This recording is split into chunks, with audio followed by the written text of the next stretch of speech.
Amados, eu tenho um desafio hoje para compartilhar com vocês.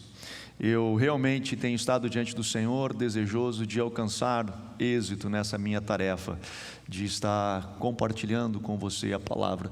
Talvez um pouco diferente do que comumente nós fazemos, acho eu, um pouco diferente do que normalmente fazemos, mas eu entendo que eu preciso tocar neste assunto, eu entendo que eu preciso dar uma resposta, não só à minha congregação, não só à congregação a qual eu sou o pastor, mas também eu sei que isso acaba repercutindo, acaba tendo os seus efeitos na nossa rede de igrejas, Catch the Fire, da qual eu tenho sido o coordenador no Brasil, nas igrejas na América do Sul, e eles próprios me disseram: Anderson, eu gostaria de ouvir uma posição oficial do que a CTF tem para dizer, e hoje eu quero estar me posicionando assim, procurando, espero eu, contribuir com você e também com a nossa rede de igrejas, com a nossa família Catch the Fire. E o assunto que eu tenho para tratar com você, eu não sei quantos de vocês têm acompanhado nas redes sociais nessa última semana, mas bom, ontem nós celebramos 503 anos da Reforma. São 503 anos onde Lutero coloca as 95 teses e estabelece as 5 solas de Lutero, e uma dessas solas, ele fala sobre a sola Escritura, sobre o conceito da palavra de Deus. Ele fala isso porque na época, e a Igreja Católica, da qual ele traz a reforma, ela entende que em peso de igualdade, em peso de revelação de igualdade, nós temos a Bíblia, mas nós também temos o clero, em algum momento específico, a qual ele se encontra, e temos também a tradição da igreja, e todos esses três têm um peso igual. Lutero diz: não, nós só temos a Bíblia como a única regra de fé e prática, e é dela que nós tiramos a nossa fé. Pois bem, nesse dia que nós celebramos ontem, 503 anos da Reforma, ele na verdade culmina numa semana onde o Brasil, quem acompanha, como eu falava, as redes sociais, viu um alvoroço a partir de uma palavra de um pastor, da qual eu tenho uma profunda admiração, que é o pastor Ed Renekiewicz, da Batista da IBAB, de São Paulo, e ele faz uma declaração em uma pregação no domingo passado, aonde nas entrelinhas, na sua palavra, ele fala nisso, eu vou ler depois especificamente, até para não fugir do tema, mas ele diz que a Bíblia ela é insuficiente e ela precisa ser atualizada. Bom, quando ele fala isso, deu um alvoroço, as redes sociais bombaram e foi uma confusão. Eu não sei quantos de vocês acompanharam, só para eu ter uma ideia, quantos de vocês estão sabendo do que eu estou falando? Caramba, tem aqui um terço, acho que 27% mais ou menos. Deu, não, tem um terço mais ou menos do que eu estou falando. Então eu vou atualizar você um pouquinho, vou tentar não ser muito cerebral ou teológico, mas tentar alcançar o seu coração. Mas ele faz uma afirmação que ele diz: a Bíblia ela é insuficiente e ela precisa ser atualizada. Bom, a galera da estrutura reformada, que vem de uma tradição reformada, ela caiu matando em cima disso. Na quarta-feira ele faz um segundo vídeo onde ele tenta explicar o que aconteceu no domingo, reafirmando que ele acredita na inerrância da palavra de Deus, que ele diz: não, a Bíblia ela não contém erros, ela é a palavra de Deus, e eu sim continuo crendo na Bíblia como a única regra de fé e prática. Bom, eu aqui não vou falar dele, eu não vou falar do Ed, porque a sua fala no domingo passado, ele estava falando para a sua igreja local, no seu culto dominical, direcionado obviamente à sua congregação.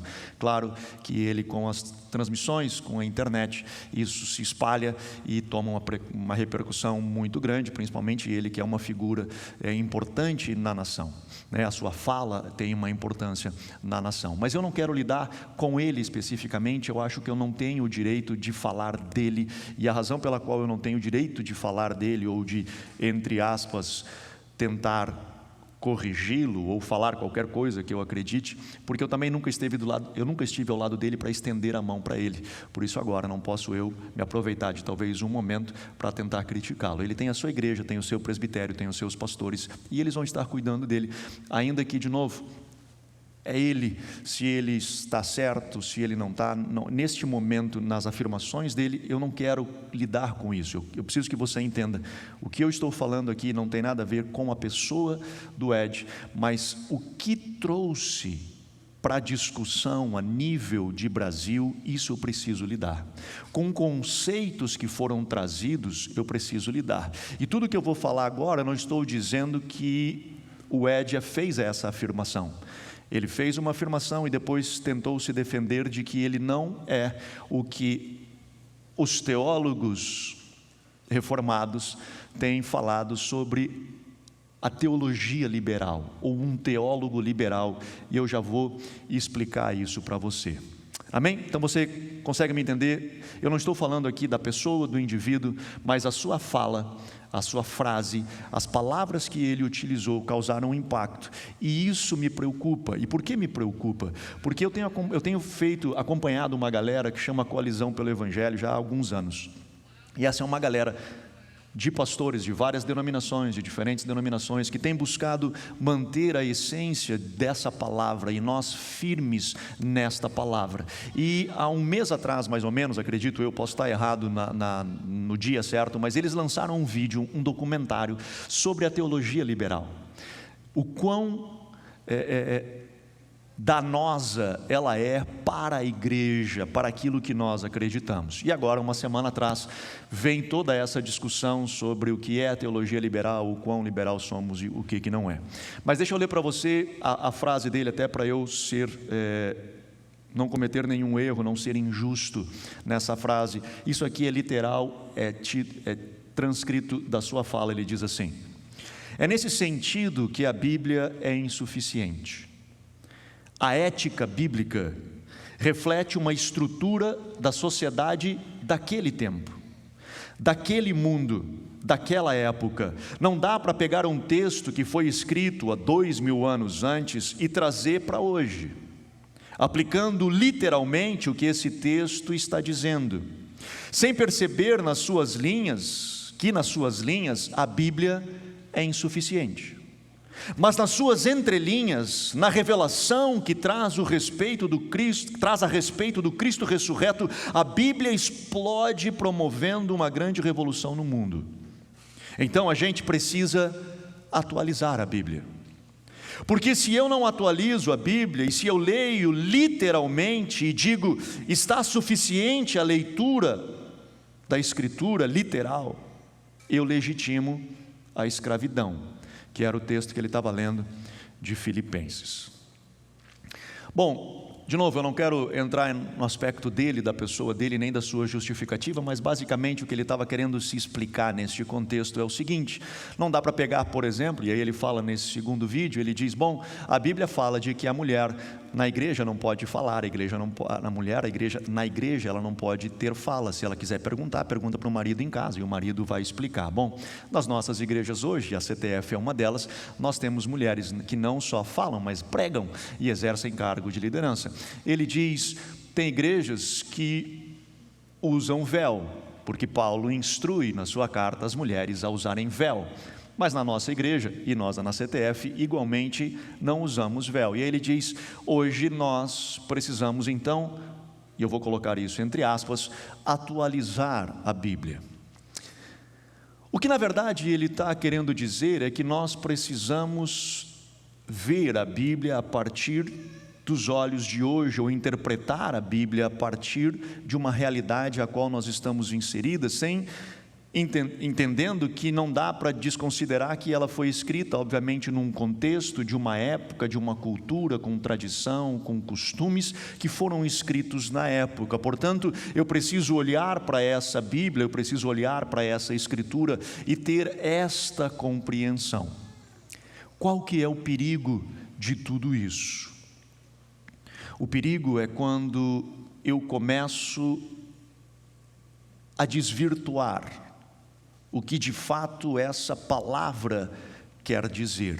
E não é a primeira vez que isso acontece. Logo no início, já no primeiro século, nós vemos, acredito eu, que tenha sido o primeiro desafio da fé cristã, da palavra de Deus é quando surge o gnosticismo, que era na verdade um movimento, que a cultura grega era muito forte na época, e eles ficaram maravilhados com o cristianismo e tentaram criar então alguma coisa que fosse a junção desses dois, chamado de gnosticismo, que acabou sendo rejeitado, obviamente, pela igreja na época, por entender que não é por aí, nós temos a palavra, é o evangelho, ele é suficiente em si mesmo. No século II nós tivemos um cara chamado Marcião, e esse cara, o marcionismo, que tinha os seus seguidores, ele dizia o seguinte: Cristo, ele é suficiente, Jesus é o suficiente, e Jesus, ele não aparece no Velho Testamento, nós não encontramos Jesus no Velho Testamento, e o que basicamente, eu estou sendo de uma forma muito simples, mas ele rejeita o Velho Testamento e qualquer coisa que pudesse dar um ar judaizante do Novo Testamento,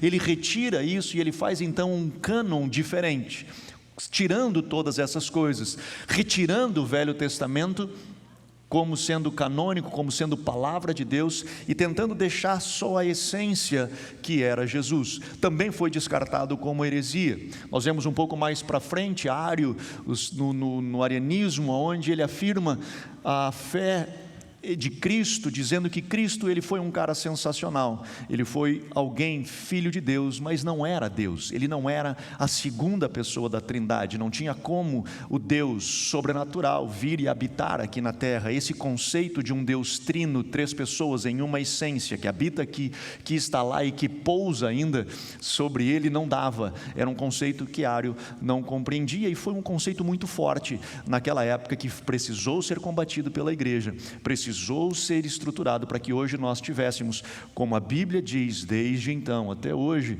tendo o mesmo conceito. Nós vemos a Bíblia sendo desafiada através, e aí sim surge o que hoje é denominado de teologia liberal, ou os liberais, no século XVIII, através de um teólogo alemão chamado Schleiermacher. Como é que eu estou do alemão? Tá bom, né? E esse cara, ele está no ápice do iluminismo. Eu falo bastante disso porque isso influencia muito na nossa percepção de como nós vemos a vida, porque vocês vão lembrar, na época, um pouquinho antes, na Idade Média, tudo era atribuído a Deus. Se chovia era Deus, se não chovia era Deus, se eu me machucava era Deus, se eu não me machucava não era Deus, tudo era atribuído a Deus. Se acontecia qualquer coisa, tudo era, o que a gente não explicava era o divino, era o transcendente, era o sobrenatural. No iluminismo, a ciência explode, a razão explode, e muita coisa que antes se atribuía ao sobrenatural, de repente tem explicação através da ciência. Então o mundo que Schleiermacher estava vivendo, a sociedade a qual ele estava vivendo, era uma sociedade muito racionalista, e ele então começa a olhar para a palavra de Deus, e ele diz assim: cara, não dá mais para nós começarmos a ler essa palavra a partir de algo que não tem explicação. Eu não posso considerar que aqui, porque hoje a ciência está tão forte, a razão está tão forte que explica tudo, que eu não posso olhar e continuar crendo num Deus de milagres. Eu não posso continuar crendo, por exemplo, de que Jesus ressuscitou, até porque se você chegar num cemitério e tiver uma tumba vazia hoje, a primeira coisa que você vai pensar não vai ser assim: alguém ressuscitou. A primeira coisa que você vai pensar: roubaram o corpo. E era o que ele estava querendo dizer, era mais ou menos isso. Quando chega e vem uma tumba vazia, ele diz: por que ressuscitou? E aí então ele diz o seguinte, e aí vocês talvez já devem ter ouvido falar na história, né, ouvido um pouco disso, da ideia do Jesus histórico, aonde eles buscam compreender a pessoa de Jesus como sendo um ser que de fato existiu. O Jesus existiu, agora o Cristo, a ideia do divino, a ideia dessa teologia, ele na verdade nasceu no coração dos seus discípulos, dos seus seguidores. Cristo não ressuscitou, ele ressuscitou de fato no coração dos discípulos. Jesus morreu, o corpo talvez foi retirado, colocado em outro lugar, mas Cristo, ele ressurge no coração das pessoas, e ele então começa a tentar explicar a Bíblia a partir da sua sociedade. Ele começa a tentar explicar a Bíblia a partir da realidade a qual ele estava vivendo, porque na realidade a qual ele estava vivendo naquele momento, não fazia sentido continuar crendo em algo sobrenatural. Então ele tira os milagres da Bíblia, e os milagres passam a ser mitos, a ser histórias da mitologia, que motivavam a fé e ajudavam as pessoas a continuar crendo em Deus. Mas na verdade eu me relaciono muito com Deus a partir da razão. Bom, esse conceito ele acaba caindo por terra. Bom, antes disso, deixa eu explicar um pouquinho. Vem vários teólogos dele depois, Paul Tillich vem depois, Bultmann, que foi um grande teólogo dessa parte, mas em contrapartida disso, principalmente quando sai a teoria de Darwin sobre a origem das espécies, existe um movimento nos Estados Unidos chamado fundamentalistas, a qual eles tentam, hoje são criticados, hoje são ridicularizados aqueles que se autodenominam fundamentalistas, porque sempre tem um conceito de pessoas fechadas em si, que não são abertas para ouvir a opinião de ninguém, que esse é fundamentalista. Eu lembro um dia, eu cheguei atrasado na aula, primeira aula que eu tinha com um professor, que era um professor liberal, e ele inicia a aula dele criticando os fundamentalistas. Na minha sala tinha eu e um assembleiano, e todos os demais eram colegas católicos. Eu fiz teologia na PUC, e eu chego atrasado por causa do trânsito naquele dia, e quando eu entro na sala, o meu colega assembleiano levanta a mão e diz: professor, ele, o que foi? Desculpa interromper, mas eu preciso dizer, acabou de entrar um fundamentalista.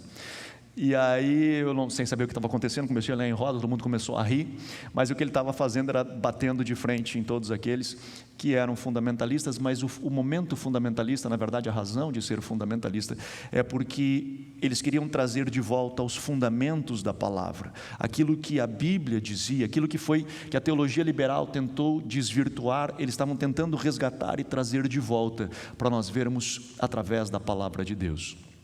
Ao longo de toda a história, nós temos visto essas coisas acontecerem. Hoje, e essa é a razão pela qual eu quero conversar com você, hoje, nós temos visto a teologia, ela ser desafiada, a palavra de Deus, ela ser desafiada pelo politicamente correto.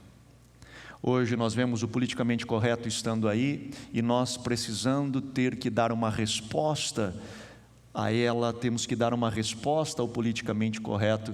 E aí então hoje a Bíblia, ela tem sofrido, entre aspas, ameaças para que ela seja, de novo, entre aspas, atualizada, porque alguns acreditam que não pode um livro escrito há 2000 anos atrás dar respostas a 2000 anos depois.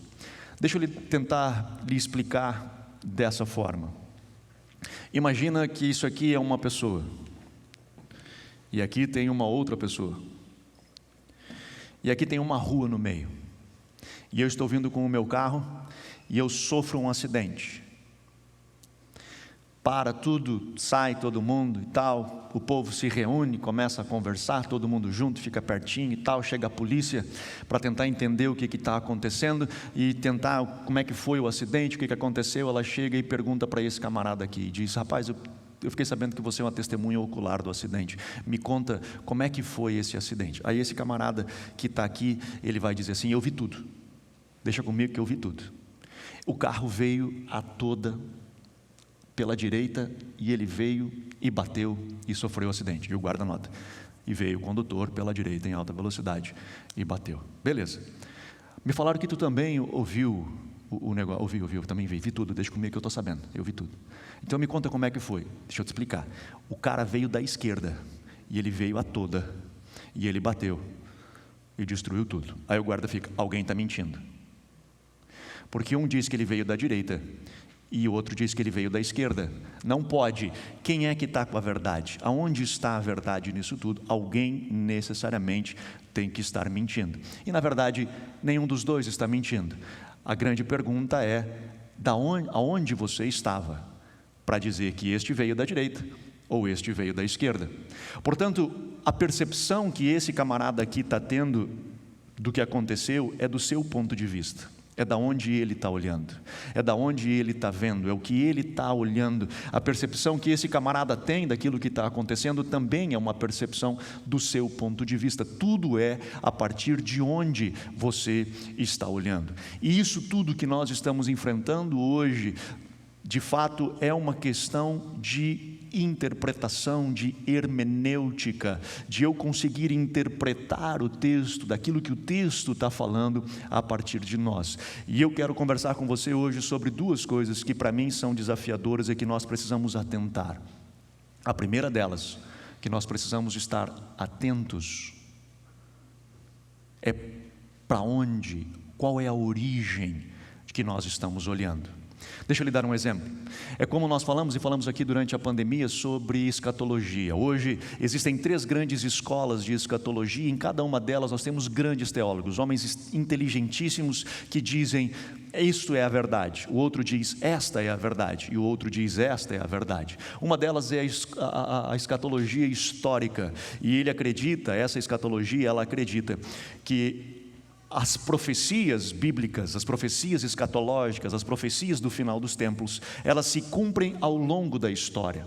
Nós vamos vendo elas se cumprirem. Então nós vemos profecias que se cumpriram lá atrás, outras que estão se cumprindo, e elas vão ao longo da história. Nós temos a escola preterista, o próprio nome diz, ela leva o pretérito ao passado, ela pega as profecias escatológicas e ela já olha ao passado como cumpridas. Por exemplo, Mateus 24, quando Jesus diz: no final dos dias haverá guerras, rumores de guerras, os homens, o amor de muitos se esfriará, enfim, o que diz o texto de Mateus 24? Eles jogam isso tudo para o passado, e eles conseguem encaixar Mateus 24 a partir da destruição de Jerusalém em 70 depois de Cristo. Então os preteristas, eles olham para trás. E qual que é a diferença disso? Bom, o resultado lá na frente é outro. Para esses, por exemplo, o anticristo ele não existe. O anticristo, na verdade, era um movimento que criticava a divindade de Cristo. Eles eram era o espírito do anticristo, aquele que vinha contra a identidade de Cristo, a segunda pessoa da Trindade. Entre outros aspectos, na verdade, o resultado final, eles veem uma igreja gloriosa, uma igreja que resplandece. E tem os futuristas, que é a terceira escola, que pegam essas mesmas profecias e jogam elas para o futuro, entendendo alguns deles que também parte aconteceu até a década de 70, mas elas têm duplo sentido e elas jogam lá para frente, aonde nós então vemos todo um conceito de anticristo diferente, com um domínio, uma ordem mundial, todo um domínio de um governo mundial, enfim. São 3 escolas totalmente distintas, com resultados distintos, e que todos são sinceros nas suas buscas, tentando entender. Por que nós temos 3 resultados diferentes? Porque o ponto de partida de cada um deles é diferente.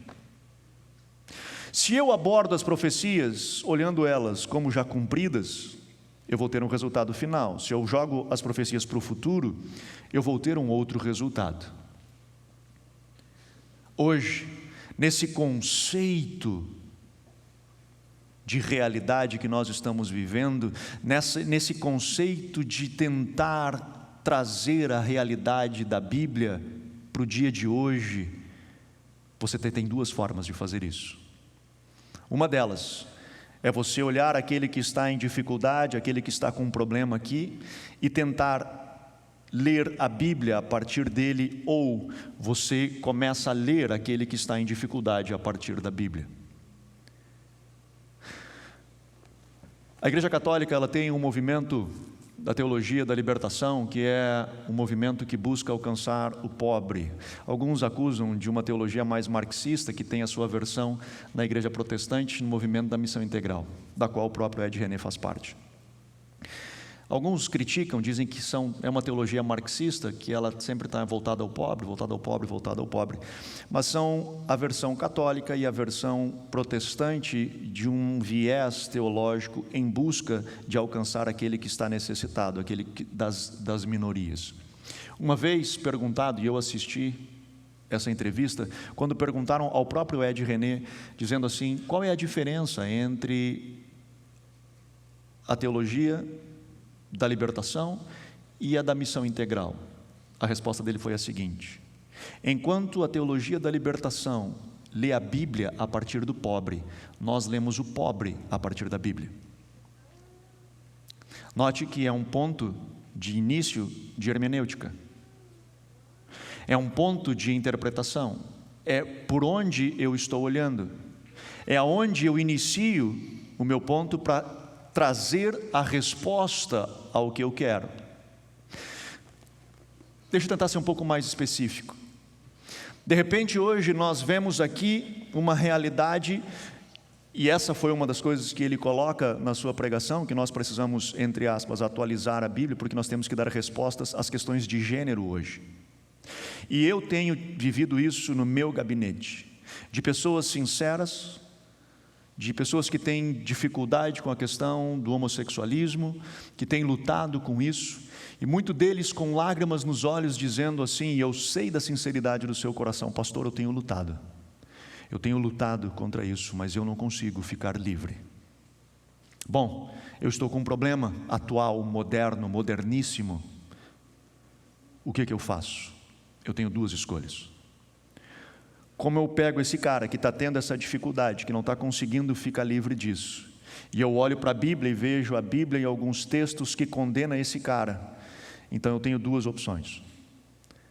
Eu vou ler a Bíblia a partir desse cara, a partir da realidade que ele está me dizendo, que ele não consegue vencer. Então, se ele não consegue vencer, eu preciso olhar para a Bíblia e tentar achar uma resposta nela que solucione essa situação, ou eu vou olhar esse cara através da Bíblia e tentar ajudá-lo através da Bíblia, tentar contribuir com ele através da Bíblia, tentar amar ele e receber ele. Essa era a característica que Jesus tinha. Eu já falei isso aqui outras vezes. Jesus não era só um cara que recebia as pessoas, mas ele era um cara que acolhia as pessoas. Ele era rodeado de toda espécie de pessoa, de gente ruim, tanto que quando a Bíblia chama ele de amigo dos pecadores, isso não era um elogio. Hoje nós olhamos como um elogio, mas na época era a mesma coisa que os vizinhos dizer do seu filho: está vendo aquele guri lá?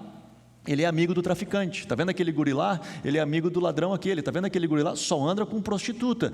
Cuida, esse cara, está vendo aquele menino ali? O que eles estão querendo dizer? Não tem como ele não fumar um baseado. Duvido que ele não puxe uma pedrinha de crack. Ele está rodeado de tanta gente. Quando dizem de Jesus isso, que ele era amigo dos pecadores, o que eles estavam querendo dizer era justamente isso. Era pejorativo. Jesus não estava nem aí. O que Jesus queria é estar perto daqueles que precisavam. Mas o próprio Jesus, ele diz assim, quando se refere a Cristo, ele diz: e Cristo, Jesus, cheio de graça e verdade. Jesus tinha graça, ele tinha o acolhimento, ele tinha esse do abraço, mas ele também vinha com a verdade. Então, quando eu começo a olhar o outro através do filtro da palavra, com amor, com graça, e eu não preciso atualizar a Bíblia no sentido de que eu preciso tentar achar uma forma de modelar ela para que ela encaixe na sociedade hoje, porque tudo de novo é uma questão de interpretação. Ou, por exemplo, quando Jesus fala no Sermão da Montanha, quando ele está falando sobre adultério, ele diz assim: olha, se o teu olho te faz pecar, arranca; se tua mão te faz pecar, corta. É melhor você chegar no céu, caolho, maneta, sem parte do teu corpo, de que ir ao inferno com o corpo inteiro. Meu irmão, nenhum discípulo de Jesus, não há uma história de um discípulo de Jesus, nem uma história da igreja primitiva que alguém tenha arrancado o seu olho e cortado a sua mão. E por que não tem? Porque a igreja, os seus discípulos que estavam escutando Jesus falar, ainda que está registrado, eles conseguiam entender que o que Cristo estava falando, na verdade, era uma hipérbole, era um recurso de linguagem para dizer o seguinte: mano, deixa eu te explicar um negócio. O adultério vai te arrebentar. Isso vai destruir a tua vida e pode te levar ao inferno. Então deixa eu te falar o quão grave é isso que você vai fazer. Era melhor você arrancar um negócio da sua mão ou do seu olho, do que você viver dissolutamente no pecado, porque lá na frente a resposta vai ser dura. O que Cristo estava querendo ensinar era isso. Não precisa eu arrancar textos da palavra de Deus que não encaixam, eu só preciso olhar eles a partir do viés correto. Eu preciso olhar a situação e tentar entender o que está acontecendo a partir do viés. Por quê? Porque se eu olho para cá, esse texto, por exemplo, de Jesus, de arranca o olho e corta a mão, através de alguém que está em dificuldade, eu vou dizer: tira fora esse texto. Porque eu estou lendo a Bíblia a partir da necessidade desse indivíduo. Mas quando eu olho a Bíblia, eu olho o indivíduo a partir da Bíblia, eu consigo encontrar na própria palavra a resposta para esse cara. Eu não preciso me desfazer disso aqui. Mas sabe qual é o problema do politicamente correto? É que hoje nós e essa é a tentativa de tentar desqualificar a palavra, de chamá-la de antiquada, de chamá-la de fundamentalista, de chamá-la de religiosos, a ponto que eles queimam as Bíblias, a ponto de as suas manifestações de repúdio a ela. Hoje parece bonito, mas daqui a 50 anos as pessoas não terão no que apoiar os seus pés. Porque quando eu perco algo aonde eu sustento a minha vida, quando eu começo a relativizar tudo, hoje soa bonito, daqui a 50 anos nós não nos reconheceremos mais.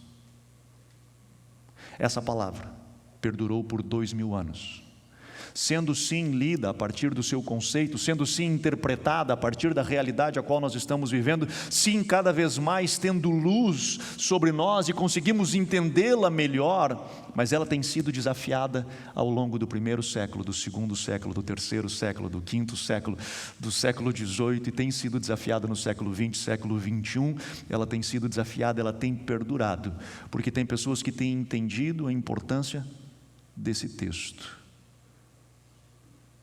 E como eu o abordo, e como eu leio, e como eu entendo ele. Na nossa discussão entre os pastores, o pastor Rodrigo de Pelotas, ele me manda o texto de um livro que ele estava lendo, do Mike Bickle. Deixa eu dar o nome do livro para você, porque talvez você vai querer o nome do livro.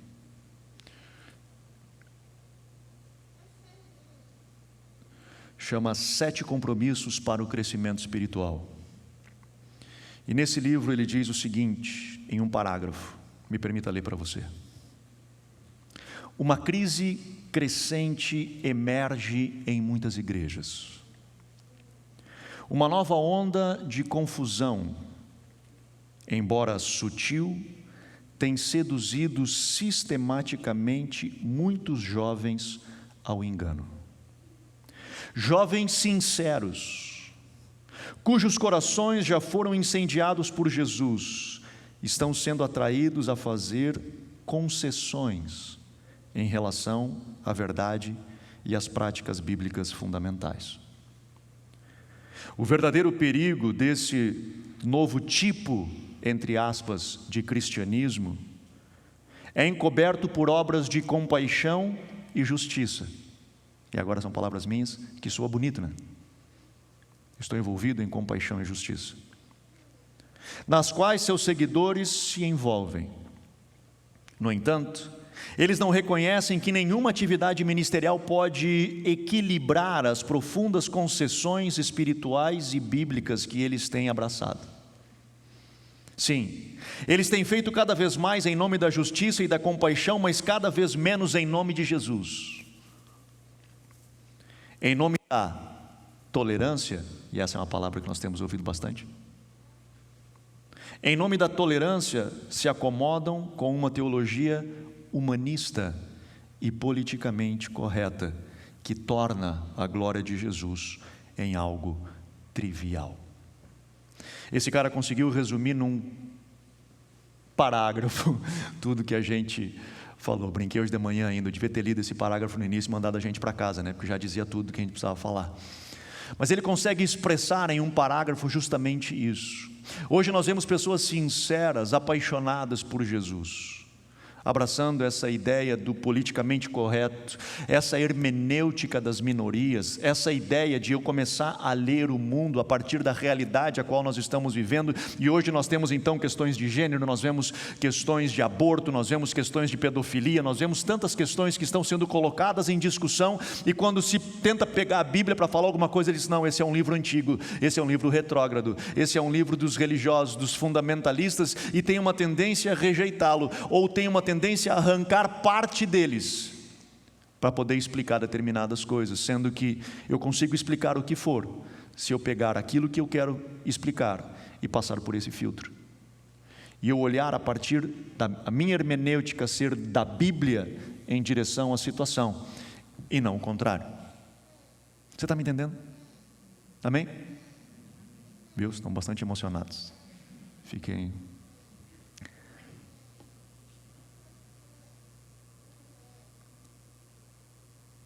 Nós somos um ministério da graça. A CTF tem por característica ser um ministério da graça.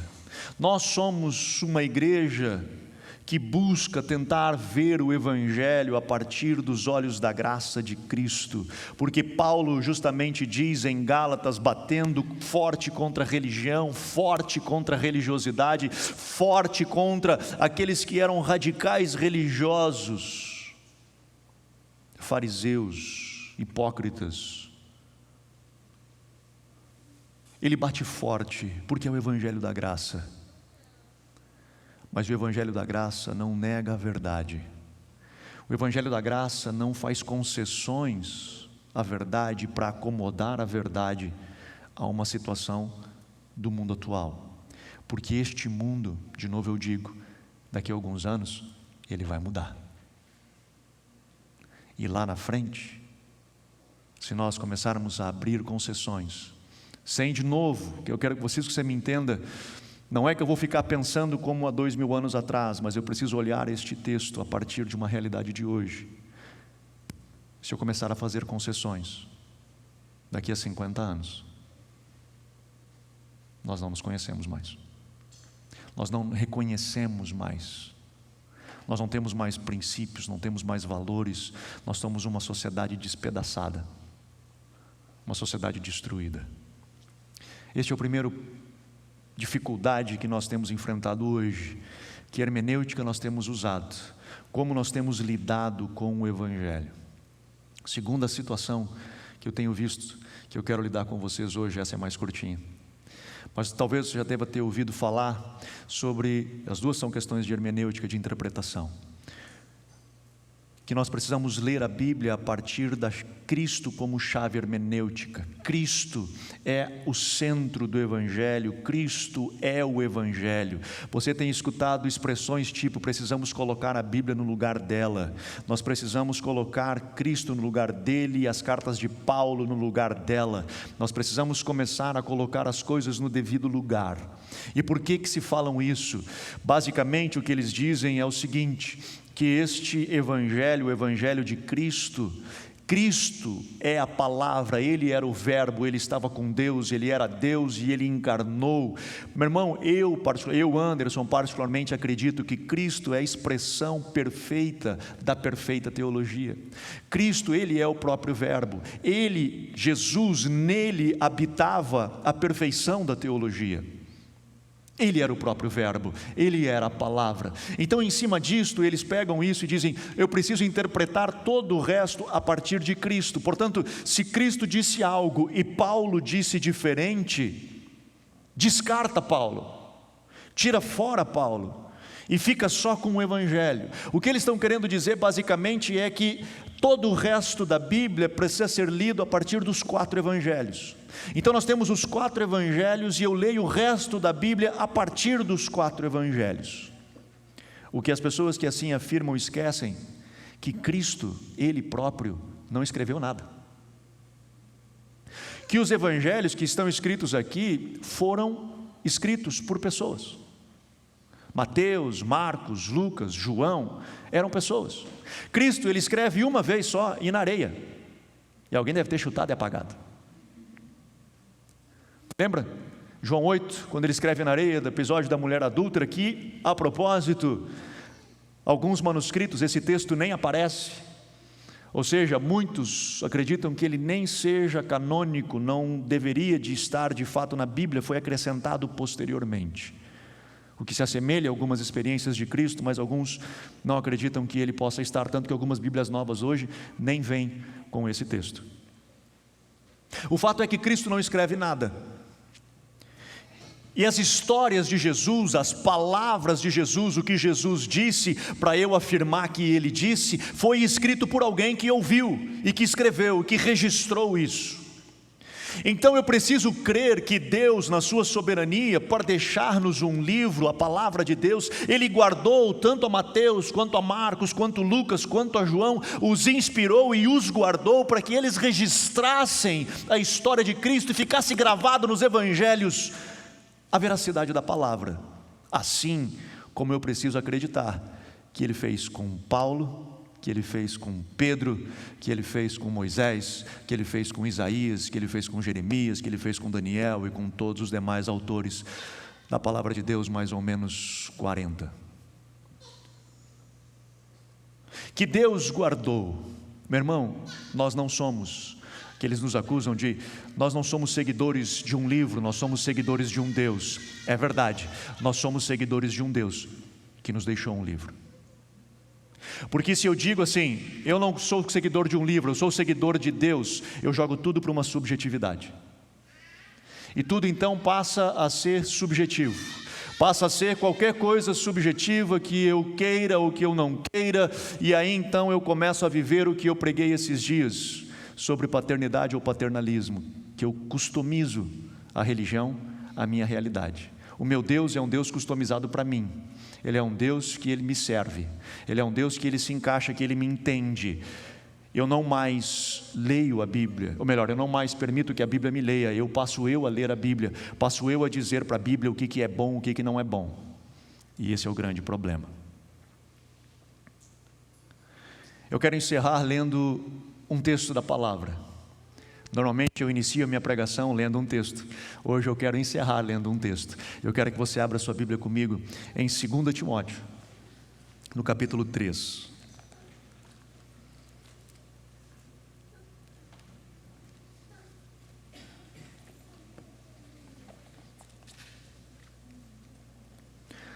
Segundo Timóteo, capítulo 3, o verso 14.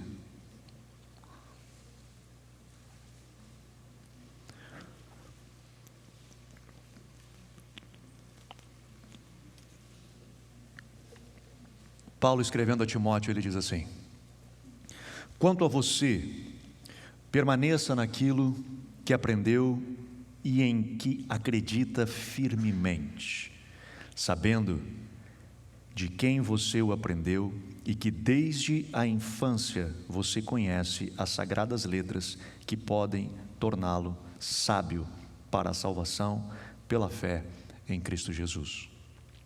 Note que a instrução de Paulo a Timóteo aqui, ele diz: você precisa permanecer firme. Existem fundamentos que você coloca os seus pés, e você permanece firme nesses fundamentos, porque se você assim o fizer, aquilo que você aprendeu desde a infância, conhecendo as sagradas letras, agora preste atenção, neste momento que ele desde a infância começou a conhecer as sagradas letras, o que Paulo está se referindo como sagrado, como escritura sagrada, é o Velho Testamento, não é o Novo Testamento, porque o Novo Testamento foi formado depois. Esse texto veio fazer parte do cânon do Novo Testamento posterior. Quando Paulo aqui escreve, instruindo a Timóteo, ele diz assim: fique firme nas palavras do que nós temos do Velho Testamento, que na época não era o Velho, mas essa escritura, se firme nela, porque se você se firmar nela, se você manter firme nela, ela vai tornar você sábio para a salvação em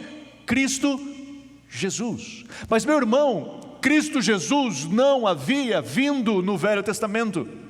Cristo, ele veio no Novo Testamento. Cristo, ele surge no Novo Testamento. Então por que Paulo instrui a Timóteo dizendo: fique firme, tenha fundamento, posicione aos seus pés nas sagradas letras, porque se você o fizer, você se tornará sábio para a salvação em Cristo. Porque nós estamos falando de um livro, nós estamos falando na revelação de um livro. Se eu olhar a partir da realidade, eu vou olhar o Velho Testamento e vou dizer assim: cara, é só um velho, assim como nós tivemos de Marcião.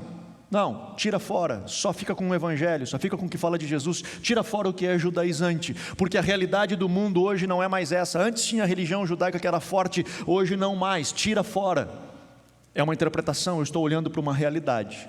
Agora, se eu olhar a realidade de Cristo a partir da palavra, eu vou encontrar Cristo no Velho Testamento. Eu vou encontrar a expressão de Cristo por todo o Velho Testamento, porque é palavra de Deus, é palavra escrita, revelada, inspirada de Deus. Tudo passa pelo ponto da onde eu estou olhando. E ele continua no verso 16, toda a Escritura, hoje nós podemos olhar, tanto velho quanto novo, não é só evangelho, não é só velho, não é só novo, não é só carta de Paulo, todo o evangelho, toda a Escritura, melhor dizendo, é inspirada por Deus e útil para o ensino, para a repreensão, para a correção, para a educação na justiça. Essa palavra, toda ela é útil para ensinar, para repreender, para corrigir e para educar em justiça. Portanto, hoje nós temos visto muita injustiça social. A ideia do politicamente correto é tentar eliminar as mazelas da justiça social. A agenda progressista tem falado muito de injustiça social.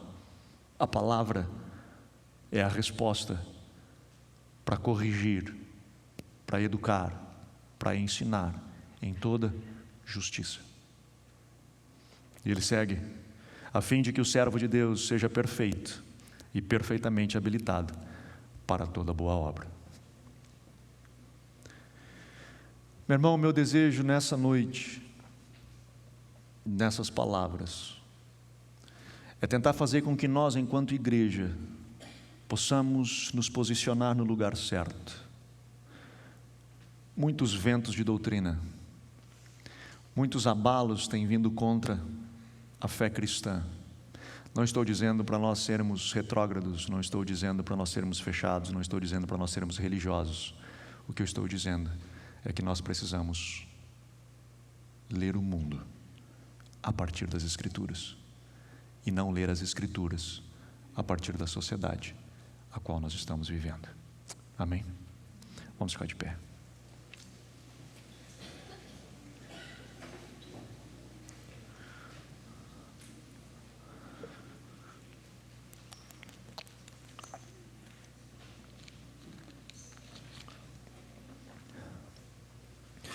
Quando eu tenho isso como princípio, quando nós nos deparamos com uma situação difícil, mas acreditando que essa palavra é a única regra de fé e prática, acreditando que essa palavra é inerrante, acreditando que essa palavra, ainda que não caiu do céu como um livro pronto, mas crendo que Deus guardou e preservou, porque era interesse maior dele de que nós tivéssemos acesso a algo que o revelasse a nós, para que nós tivéssemos aonde colocar os nossos pés. Quando nós temos essa compreensão dessa palavra e nós nos debruçamos sobre alguma realidade difícil na nossa vida e que nós não sabemos explicar, mas quando nós começamos a olhar e dizer, ok, eu não estou conseguindo entender, eu estou realmente numa situação difícil aqui. Hoje nós temos situações que a Bíblia não trata especificamente, como eutanásia, como pedofilia especificamente, outros pontos, mas quando nós passamos o próprio aborto, quando nós passamos a crer especificamente, quando eu falo aborto, estou dizendo assim, a Bíblia não diz assim, não abortarás, quando nós entendemos que isso aqui é a palavra de Deus, e eu pego uma situação difícil como essas, algumas dessas que eu citei, e digo, ok Deus, eu preciso entender o que está acontecendo, a partir disso, eu vou encontrar respostas. A questão é como eu procuro. O problema é que hoje, quando me deparo numa situação difícil como essa, o que normalmente se faz? Arranca fora essa parte, tira fora aquilo que me incomoda, tira esse texto que ele está estranho. Se nós continuarmos fazendo isso, repito, daqui a 50 anos, não nos reconheceremos mais.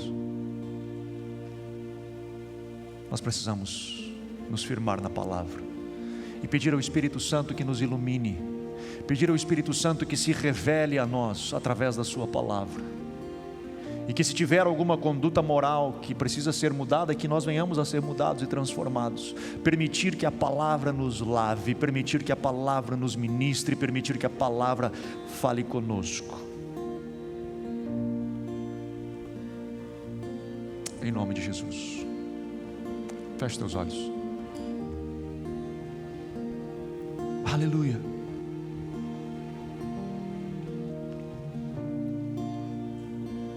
Me permita orar com você. Papai, eu oro, Senhor, nessa noite em nome de Jesus. Senhor, nós temos vivido assim, neste momento, assim como ao longo de toda a história, de tempos em tempos, movimentos para desatualizar, para descreditar, tirar todo o crédito que a tua palavra, que é viva e eficaz e mais cortante que uma espada de dois gumes, a tua palavra, que, Senhor, passarão céus e terra, mas ela não passará. Senhor, essa palavra que é verdade, que é lâmpada para os nossos pés, que é luz para o nosso caminho, essa palavra que tem nos orientado, Senhor, ao longo dos séculos, tem se tentado descreditá-la, mas nós, Senhor, nessa noite, novamente nos fortalecemos e nos firmamos na tua palavra, assim como o teu próprio filho disse: papai, santifica-os na verdade, a tua palavra é a verdade. Senhor, nessa noite nós nos fortalecemos na tua palavra. Te peço mais uma vez, Espírito Santo, nos dê a revelação, a unção, o discernimento, para que eu possa viver neste tempo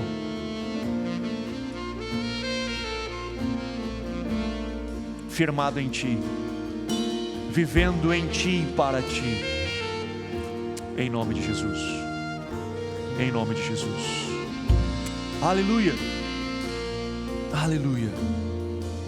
Até que tudo seja como pedra, comparado ao que tu tens pra mim, e que o meu eu desapareça, e que tu cresça, e que o meu corpo seja para te servir, e eu prossigo para o alvo, pelo prêmio da soberana vocação de Deus em Ti, ó meu Jesus.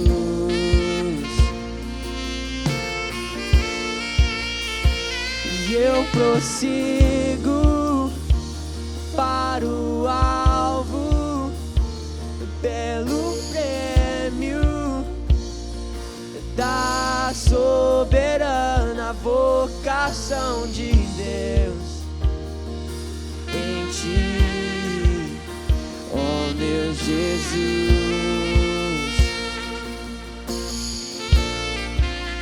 Até que tudo seja como pedra, comparado ao que tu tens pra mim, e que o meu eu desapareça, e que tu cresça, e que o meu corpo seja para te servir, e eu prossigo